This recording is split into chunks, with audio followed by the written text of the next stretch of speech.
Yeah, you know, I think that's an area I still have to work on. You know, I'll say this, and I don't mean it quite as sharply as this. I grew up in business in a GE culture, which wasn't at that point in time. Immelt's a very different leader than Jack Welch, but it wasn't a lift-up culture as much. It was the bottom 10% gets cut every year. Every year, and you know, when you're swimming with sharks, what do? Cut another swimmer, right? Yeah. And so when I got to DuPont, it was a very, very different culture, and I've had to learn, and I think one of the biggest things I had to learn was self-awareness of my impact on people.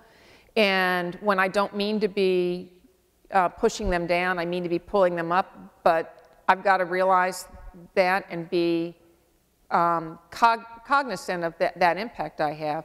But to pull, you know, I think people are very different in what drives them, and there's not a one-size-all answer to how do you pull people up. Some, it's by giving them a big challenge, right? Others, it's by having them part of a team. That is something that they value.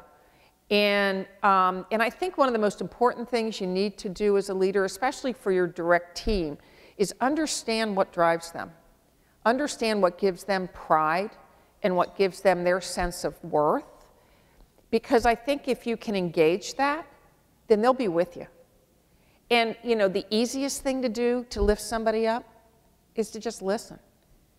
Because if people feel like you're listening and people feel like you care, even if you don't agree, they'll go with you. Because you know, it's not a, you know, we don't vote, we're not a democracy, right? But as long as people feel heard, they'll go on some of the tough journeys we have to go on. Ellen, thank you so much.